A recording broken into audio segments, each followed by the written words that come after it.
Okay guys, we're going to do a special short series on getting your car ready to go on a trip. I was going to say this could be a vacation video or something like that, but go on different trips for different reasons. So we're going to start off today. We're going to show you how to tires.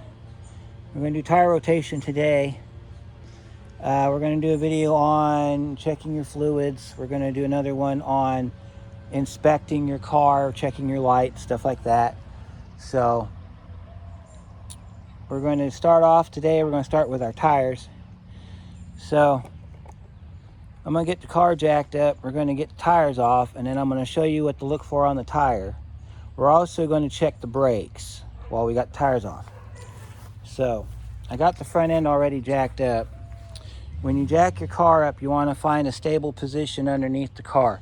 I like to go for the lower control arm, if at all possible. If you don't know where that is, then in your owner's manual, you'll have like a jacking section where it'll tell you safe points depending on your car.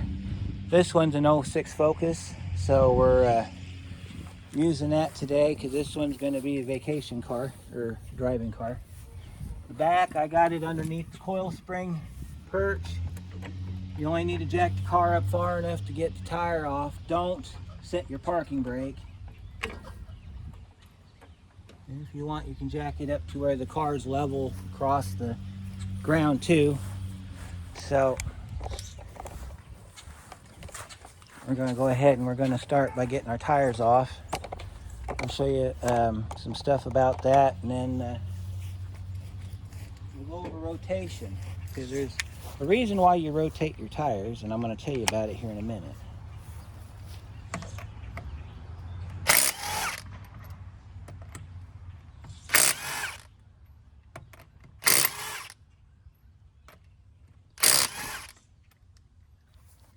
Set your lug nuts down on the side there, and go back here and get this one.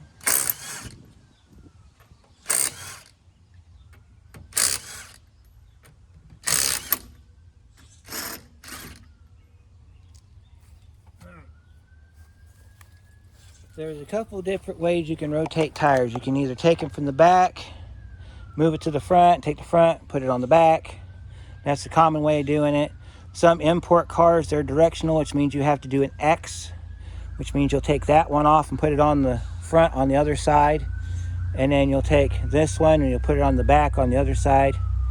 The one that I do is just the front to back. And I'll show you why you do the front to back.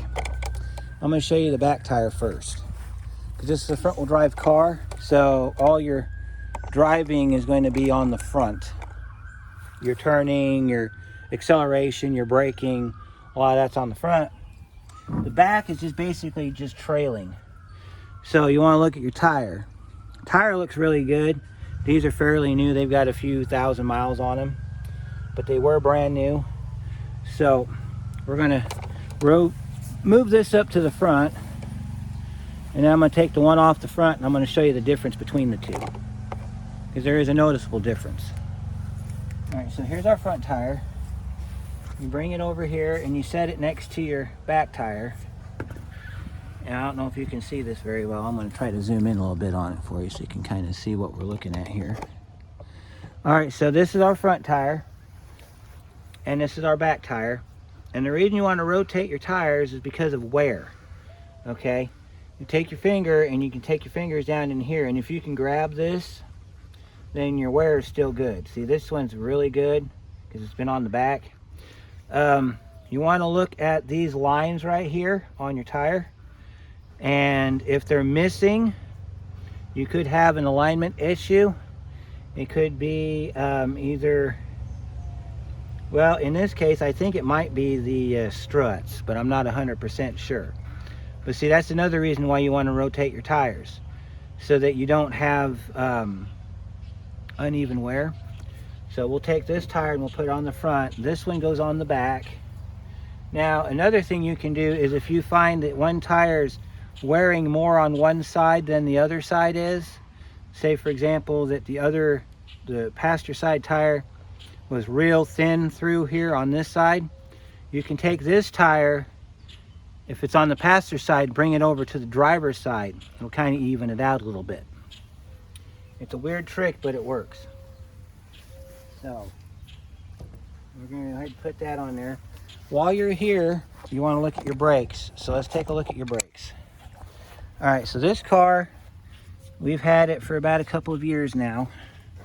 I've not done the brakes on this car yet, but every time it's bad weather, it acts like it needs it done. So there might be a standalone video on us getting the brakes done on this car. You want to check your pads, and if you can put your finger on it like this, your pad wear is fine.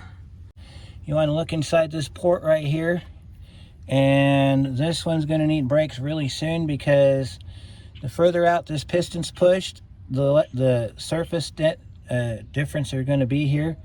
So that could be why this car is having problems braking, is because we don't have much of a back pad left.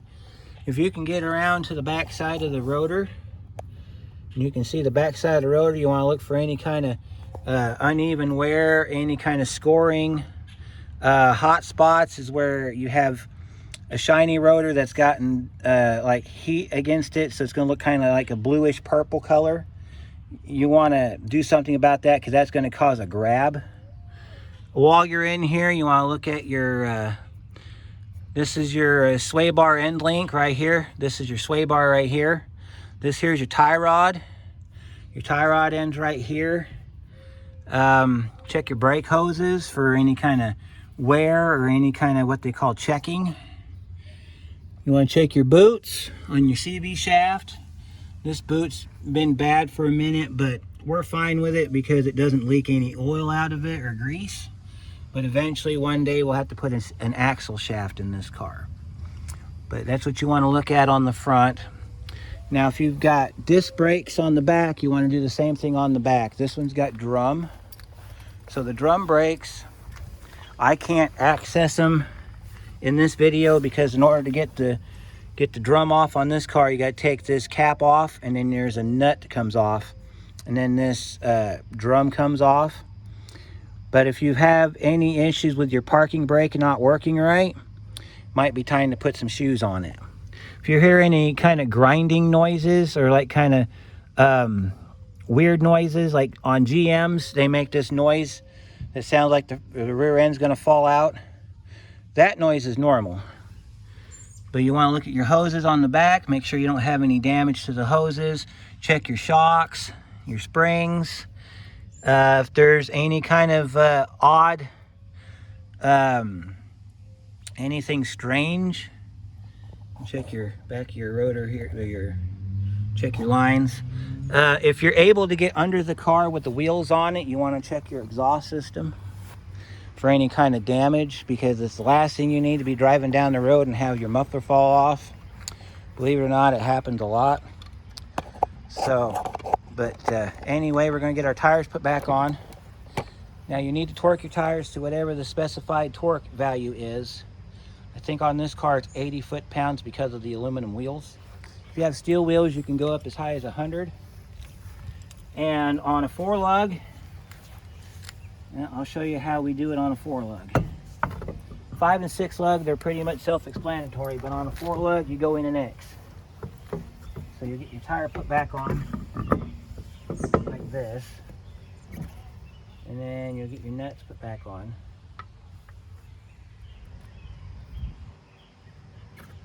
And put your lug nuts back on.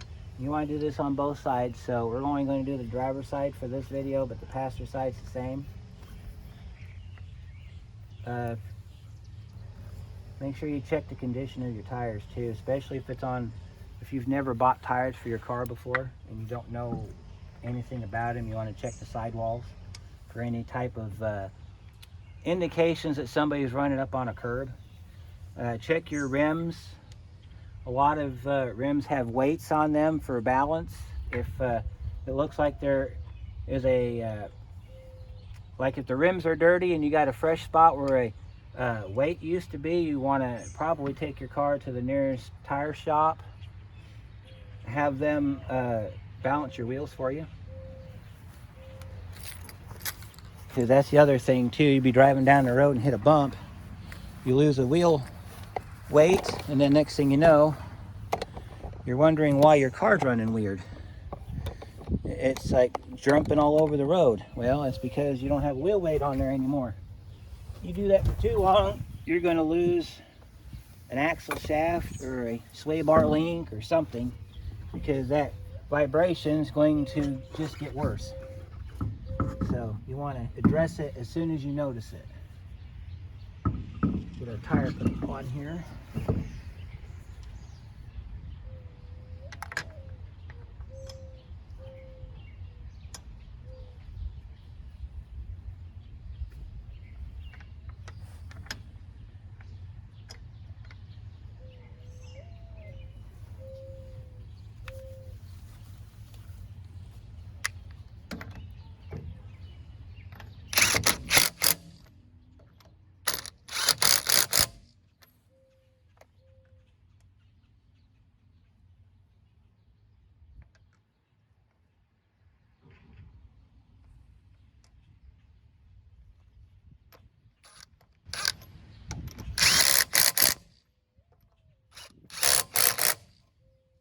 This one's done. We're going to let it down.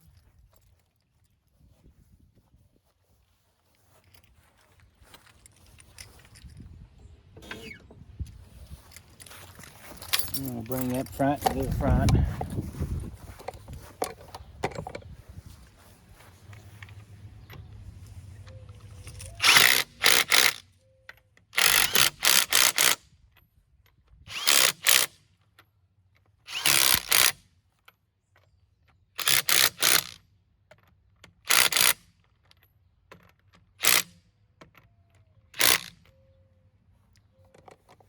And then we'll let it down, and then I'll do the other side.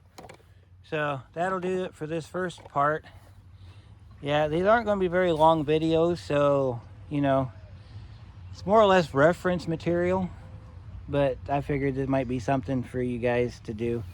You know, if you're planning on driving somewhere, you definitely need to make sure your car is up to it. The next one we're going to do is going to be on fluids, and we'll do that next time. We're going to do another one on lights too. Lights is going to be probably a longer one, because there's a lot more that goes into it. But of course, let's see, while we're dealing with tires, we can do wipers real quick, because rubber components, they all are alike. So let me show you how you check your wipers. All right, wipers will do this thing where they call laying down. And these are not laying down. These are actually sitting straight up. Laying down would be like this. If you can see more of your surface on the windshield, or off the windshield than on the windshield, then your wipers are laying down and they need to be replaced. Also, if you go to wipe your window and they jump or chatter, that's another sign you want to change your... Now see, this is a good example of one that's laying down. This one's laying down, okay? So sometimes you can pick them up and you can get them to sit straight up like that. But if they're laying down, they need to be replaced.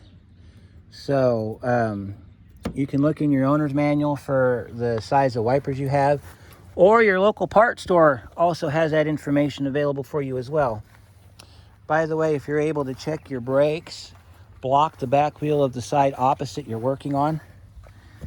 That way you don't set your parking brake, because if you set your parking brake, you can't get your rotor, or you can't get your brakes, get to your brakes. So, but that'll do it for this one. We'll see you on the next one. Last bit of information before I go. It is good practice after you rotate your tires to take them to the tire shop and have them do a courtesy balance on them. I do it if I'm going to go like long distance, like 500 miles or more. I would do it. If it's just going to be like a short drive, like maybe to the next state or whatever, depending on what state you live in, then I would only do it if the car starts to shake and shudder after you do the tire rotation, because that's a big complaint that I get from people, is they're like, well, I'm driving my car, I just did my rotation. Now it's shaking and shuddering for no reason. What do I do to fix it? Well, you got to have your tires rebalanced, because the tires were balanced for the corner that they were on. So this is where you mount it underneath on a Focus. So you gotta just take it to a tire shop. They'll rotate, or they'll balance the tire, and then you're good to go. So yeah, while you're under here, you want to look for anything that looks like it could be a problem later on, like if you had a broken spring, or if those end links were broken.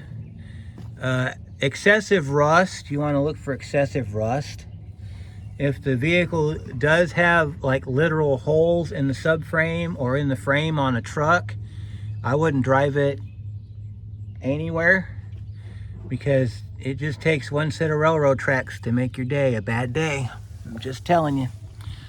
So anyhow, that's it for this episode. Catch us on the next one, and we'll see you then.